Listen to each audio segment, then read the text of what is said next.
Hello students, this video is about biomass and bioenergy. So student biomass का मतलब होता है bio and mass, इसमें दो वर्ड इंक्लूड हो रहे हैं. Mass means quantity and bio means living matter. So हम इस वर्ड को, इस टर्म को एक्सप्लेन कर सकते हैं कि biomass is defined as living matter or its residues and it is a renewable source of energy. renewable source जो कि inexhaustible है, इससे जो हमें एनर्जी मिलेगी, अगर वो एनर्जी ख़त्म हो जाए तो हम उसको दोबारा प्रोड्यूस कर सकते हैं. जैसे कि हमने कहा कि biomass is a living matter.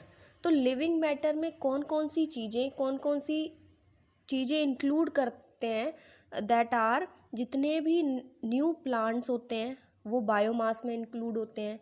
जितना भी एग्रीकल्चर फॉरेस्ट वेस्ट होता है उसका रेजिड्यू होता है वो भी बायोमास की कैटेगरी में आता है.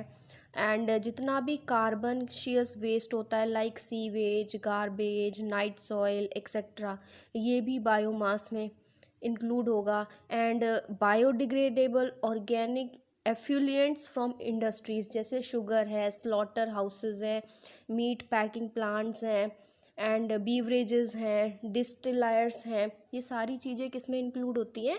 बायोमास में. तो जब ये सारी चीज़ें, ये सारा लिविंग मैटर, जब इनका एनएरोबिक डिग्रेडेशन होता है, एनारोबिक डिग्रेडेशन मीन्स जो कि ऑक्सीजन की प्रेजेंस में ना हो, in the absence of degradation हो, तो जब इनका एनारोबिक डिग्रेडेशन होता है वो सारी क्वांटिटी मिलके एक गैस, उसमें से एक गैस रिलीज़ होती है जिसको हम बोलते हैं बायोगैस. और उस बायोमास से जो एनर्जी प्रोड्यूस होती है that is bio energy.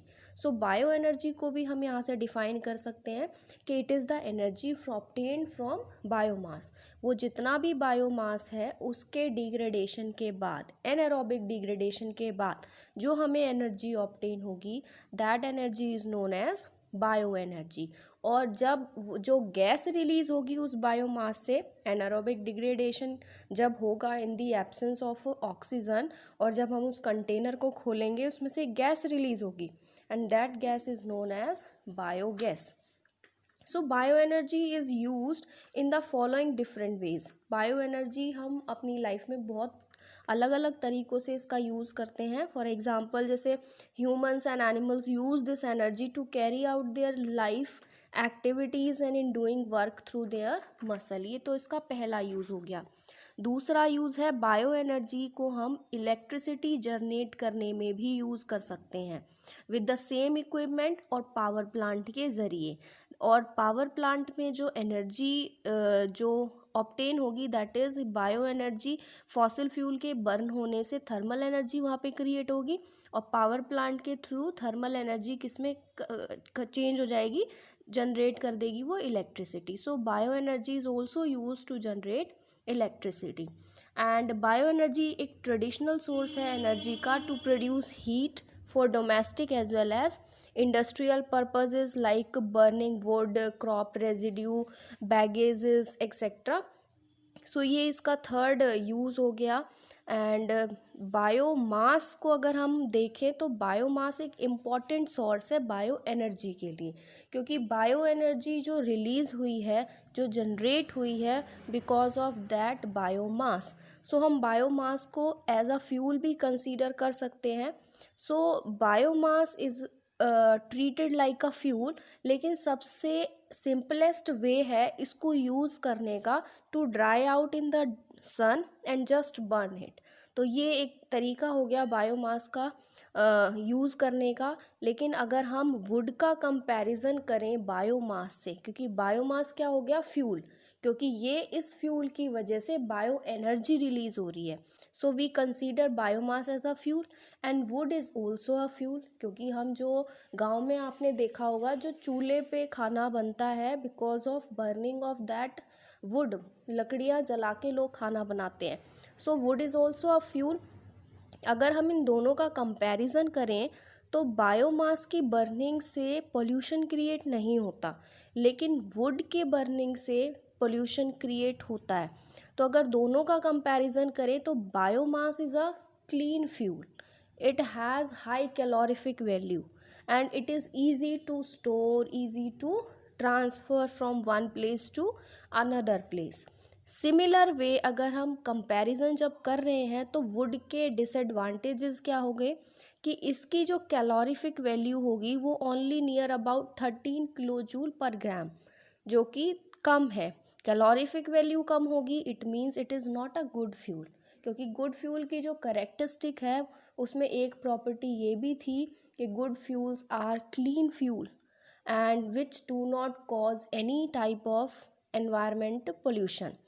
And second disadvantage of wood is using wood as a fuel leads to deforestation. हम लकड़ियों से खाना बना रहे हैं, लकड़ियों को जला के, तो वो लकड़ियाँ आएंगी कहाँ से? फॉरेस्ट से, और फॉरेस्ट से जब हम वो लकड़ियाँ लाएंगे तो हमें पेड़ काटने पड़ेंगे, which leads to deforestation.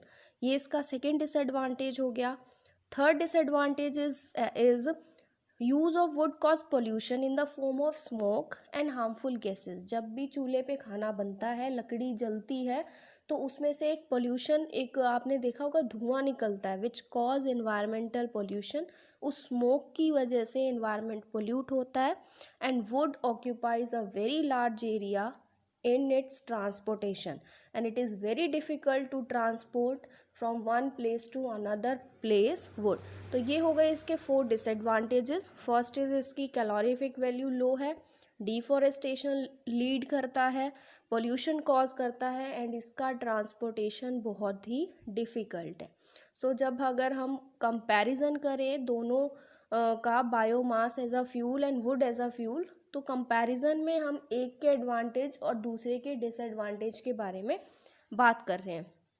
Now let we discuss about biogas. So biogas is a mixture of gases जो कि कब प्रोड्यूस होती है? जब उस बायोमास का एनएरोबिक डिग्रेडेशन होता है, means in the presence of water but in the absence of oxygen, तब जो गैस रिलीज होती है उसको हम बोलते हैं बायोगैस।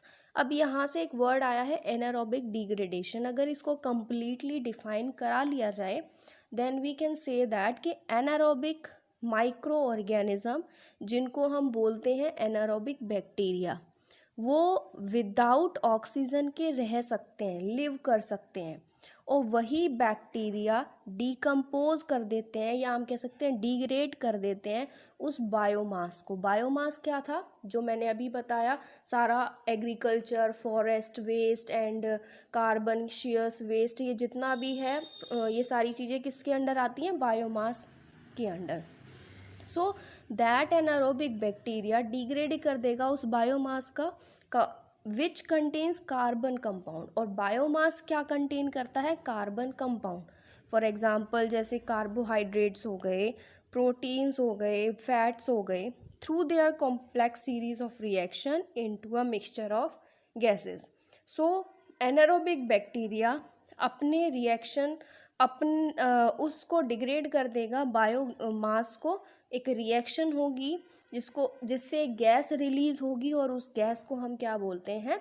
बायोगैस। और वाइल प्रोड्यूसिंग बायोगैस, जो manurial value of the biomass is not reduced, instead the spent slurry is an enrichment manure and it has a higher content of, और जो स्लरी होगा वो डिग्रेड होने के बाद जो आपके पास प्रोडक्ट बचेगा बायोमास का, उसके अंदर हायर वैल्यू होती है नाइट्रोजन की, फॉस्फोरस की एंड पोटेशियम की। सो ये एक प्रोसेस है बायोगैस के रिलीज़ होने का, या हम कह सकते हैं एनारोबिक डिग्रेडेशन का, या बायोमास के डिग्रेडेशन का।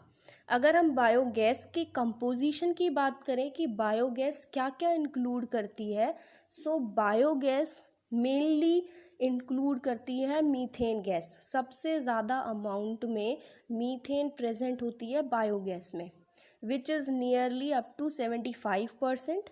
CO2 25% तक होती है, एंड अदर गैसेस होती हैं लाइक नाइट्रोजन, हाइड्रोजन भी होती हैं, लेकिन मेन कंपोनेंट जो बायोगैस का है दैट इज़ मीथेन।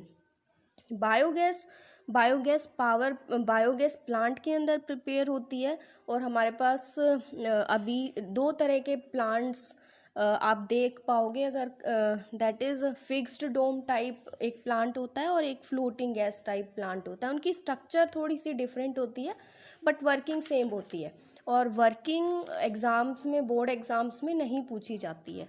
अगर हम डिसएडवांटेज और एडवांटेजेस की बात करें तो फिर बायोगैस के इतने ज़्यादा डिसएडवांटेज नहीं है because it is a clean fuel. Now we discuss about its advantage. So biogas की हाई कैलोरीफिक वैल्यू होती है, first advantage. Second is it is safe and useful manure. Third is it leads to decrease in deforestation, deforestation cause नहीं करता। Fourth is it is a clean fuel, ये burn होती है without smoke and leave no ashes, कोई भी ashes नहीं बचता। And it is very useful in rural areas. तो ये इसके कुछ एडवांटेजेस हैं। And this is all about biogas and bioenergy and biomass and its advantages.